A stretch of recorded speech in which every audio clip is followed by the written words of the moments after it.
Here's another lovely text, but this somewhat dovetails with my little pitch earlier to Stephen for the 50th anniversary episode. Yeah. If Matt could travel back in time, what event in history would you like to go to?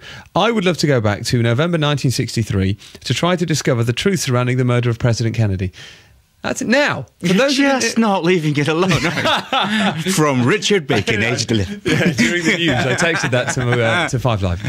That just in case you didn't hear earlier, the first ever episode of Doctor Who went out the day after JFK was assassinated. So my pitch to Stephen was for the 50th anniversary episode in 2013, the Doctor goes back to Dallas, 1963. And then the rest of the pitch I sort of messed up and it didn't make any sense. But it's a starting point. We're there. Do you? I mean, I would get a lot. Kids must ask you that a lot, Matt. If you go back in time, where would you go? To any place. Yeah, I mean, it's so interesting because I'd probably do a few things. I mean, I'm really intrigued by dinosaurs. I've always been intrigued by dinosaurs, especially flying ones, because they're big and they fly. And I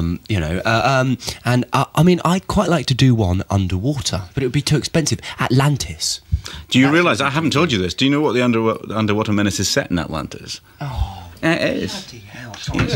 Is it? Yes. This is one of the long lost episodes, the Patrick Troughton. I'll be saying later on that while you're working. I won't, I know. Oh, man. Sorry, mate. Yeah. But you know, how did they... I find that mad that they had the money back then to make that, because that would cost us an arm and a leg, wouldn't it? They might have skimped on one or two details. Yeah, one or two special effects. Hush now. We have to do that all the time. Absolutely. What's the furthest the Doctor's gone back on the planet Earth? We've seen him at the dawn of life, because he actually did. Obviously, he was involved in the creation of life in the City of Death. We've seen him at the very formation of the planet in David Tennant's The Formation of the Planet in The Runaway Bride. So I think he actually sees the planet come together. So that must have been his earliest visit. Do you really let some strictly religious people who go, actually, the Earth's only 4,000 years old? I haven't had any of those letters, and I'd like to say to any people who want to send them to me, I really will ignore you on that point. Did you? I think you spoke out last year about some of the Doctor Who fans, some of the sort of more obsessive ones online. Did you complain about a couple of them? Is that right? I complained about. I know it was about people posting really big spoilers. I did complain about it, and I was quite cross about it. And you know what? In fairness, it never ever happened again. I've got nothing against obsessive fans. I am one. Yeah. It was just that one occasion I got very cross about something. Never ever happened again. They've been such gents, I have to say. Where are they getting their intel from? Well, sometimes because we show the episode to them, because they turn up at the press launch tonight. They'll turn up and they'll go away and write it up. And what I usually ask them these days is, please don't do that. And I have to say, all credit to them, to the fans and to the press, they haven't been. They've been stopping. But do you get those intense fans who want to write in angry because they know the Doctor wouldn't do that or what? I mean, are there those? Yes, and I recognise your handwriting every time. We're just talking about Douglas Adams. I know we've covered this already, but I didn't know until recently that he'd written some episodes of Doctor Who. You were saying the best one he wrote was it was called City of Death, and actually his name doesn't appear on it. It's credited to a made-up person called David Agnew, because he was the script editor, Douglas. But it's a terrific, incredibly funny, but very beautifully plotted episode. So I would strongly recommend it. So it's Tom Baker. City of Death, written by Douglas Adams. Yeah, it doesn't get any better. It really is absolutely hilarious. It's a dream team, isn't it? Tom Baker and Douglas Adams and Doctor Who. I mean, wow. Yeah. Although the sort of the old era of Doctor Who, there are those who said obviously it sort of tailed off towards the end. If you go back and look at the Colin Baker, Sylvester McCoy, are there still good episodes within that period of Doctor Who? Do you know what, the last 2 years of Doctor Who with Sylvester McCoy, who's sorely underestimated. Is he? Absolutely. The last 2 years of Doctor Who are actually really good. He's really coming back to life. He did go through a bit of a glitch, to be honest, but there was... When was the glitch, would you say? Unfairly on poor old Colin Baker, I think it was slightly sagging there. It wasn't terrible, but it just wasn't as energised as it had been. And then suddenly, in the last couple of years, there's some really terrific shows in that last couple of years. And so Sylvester, who wobbles slightly at the start, but when he nails his Doctor, is really, really good. That's interesting to know, because unfortunately there's a slight, almost historical judgment, isn't there, of, what they were... The historical judgment is wrong, it really is. It was even performing quite well towards the end. It's as ever, history is simplified. It was more complex than that. Was it Michael Grade, wasn't it, who ditched it? Is that right? Actually, I think he wasn't around when it was actually ditched. I think he actually did what would counted at the time as a big hiatus. It was an 18-month gap or something. Right. But no. It was. There was budget. I guess I seem to remember, even if they were well written, some of the effects weren't great. I don't think it wasn't loved at that point, was it? But as the thing I keep saying is, you look at Old Doctor and you say, "Oh, look, that spaceship isn't very convincing." Well, go and look at Z cars. Could not do a convincing car. Never mind a spaceship. Even a reasonably unconvincing spaceship is a bit of an achievement to being unable to make a convincing car. You came to work in a car, go out to the car park, shoot your car. So why is Doctor Who getting it in the neck for doing something difficult when they were failing to do something easy? Right. Just to hell with it. Let's listen to another clip. So it's Christmas Day. It is 7 p.m. It is called. Let me find the name here. And I've been looking at that name, and which it's The Doctor, the Widow, and the Wardrobe. Yeah. And I reckon, and I've given this a lot of thought. Absolutely. That might be a play on The Lion, the Witch, and the Wardrobe. No, oddly enough, it's a play on Prince Caspian. It's a bit of a surprise. Yes, it is. A little bit. There's a hint of that. There's a hint of that in the story as well. There's a magic box and you go into another world. I can say that? Oh, well, I've said it, but it's not giving too much away. Well, Doctor Who is always about that. That's true. Yeah. So here's another clip. Matt, in this scene, you are frozen in a forest with... It's Lily, isn't it? The young girl. It is, yes.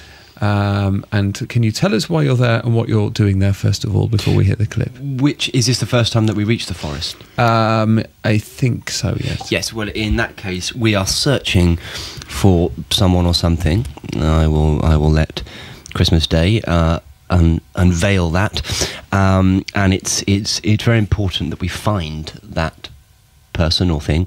And we come out of this magical space into a huge snowy forest with magic trees. Okay.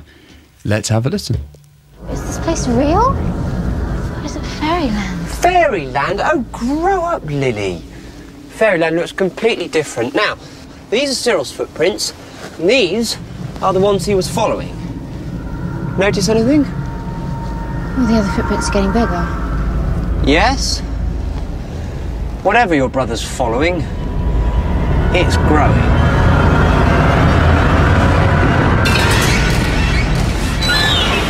Well, then we have to get after him. It's magical. It is. Magical.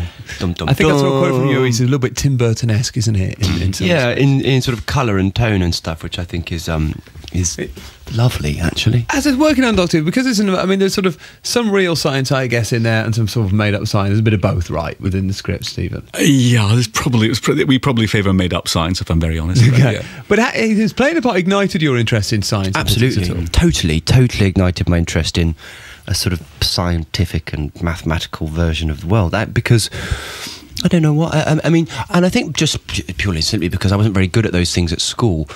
And then Doctor Who, and I read a book called The God Delusion by Richard Dawkins, and that sort of ignited. I started reading his books as well, The Selfish Gene and things like that, and now Brian Cox has made it wonderfully accessible. And here we are in a week when they think they found signs of the Higgs boson, the very particle that may explain why matter has mass. I know, and it's phenomenal, isn't it? That I just find, acting and art and all those things are all about detail, and I think that there's that much detail. Like even now, this cup that I hold is made of atoms and particles and bits of stuff. Even more excitingly, as Brian Cox was explaining on the show last week, the vast majority of it is empty space. Yeah. So the vast majority of everything solid is nothing. Yeah. It's completely empty space. I know. That's great, isn't it? It's cool. It's cool. But things should cost less as a result, I think. We're being overcharged. Absolutely we are. Yeah. But it's an exciting time for those kids that love Doctor Who as well, and you've got all this sort of stuff going on in the real world scientifically as well. It's a great period, isn't it, really? I think it is. But, I think the real virtue about Doctor Who, particularly being in it, is that it allows you to sort of go to the most exciting and extreme parts of your imagination, which is just fun. Okay, now let me have a look at some more questions. Hang on. I have never seen Doctor Who and think I should make the effort to watch it. My son is aged 8 and I want to watch it with him. Is he old enough to watch it? And which season should I start with as an introduction to Doctor Who, says Julian in Nottingham? 8 is absolutely old enough to start watching Doctor Who. I would suggest you take your pick. Either start with Rose, Christopher Eccleston's first episode, or start with Matt Smith's first episode, The 11th Hour. Both of those are quite good introductions, but you're going to fall in love with it, so you want as much of it as possible. So maybe start with Chris. The end of Christopher's first episode, Rose, where Billy Piper, it looks like he's going to leave her behind, and then he beckons her into the TARDIS. Yeah. That's magical. That sort of sense of a beginning of an adventure.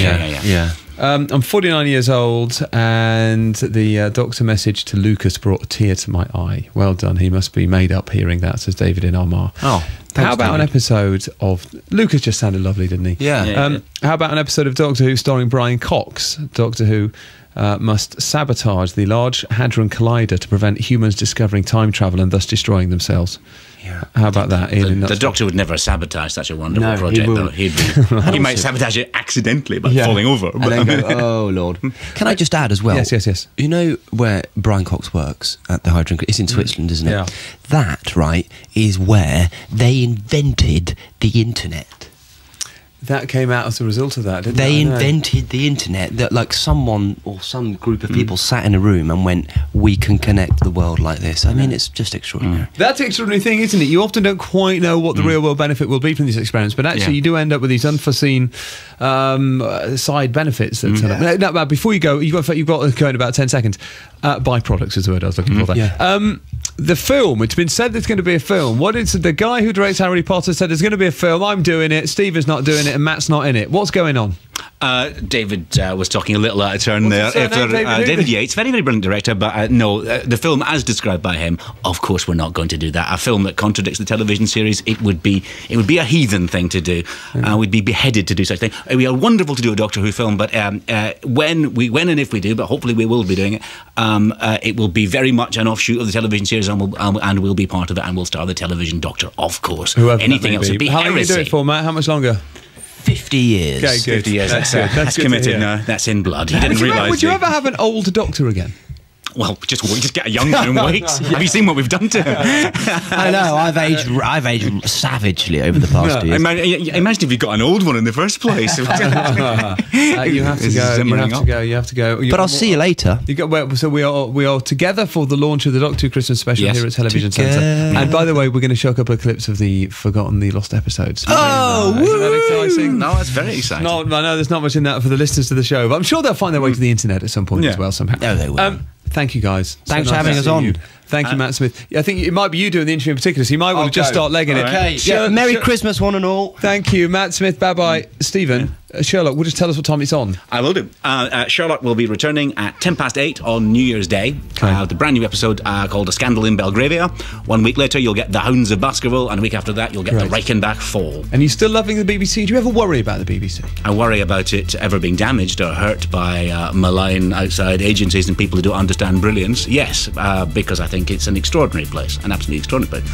I don't worry about it in the sense that I worry it's going to be bad to me. Right. I think it's. I love working for the BBC. Absolutely adore it. Yeah, listen, Stephen, it's so nice to see you. Thank you. We could just do this for hours. Anyway, I'm going to be repeating a lot of my questions later. Right. I'm going to be repitching the 1963 idea to you later as well. I think it needs a middle and an ending. Can I just say? Stephen, thank you so much. All right. Okay, Stephen. On digital and online. This is.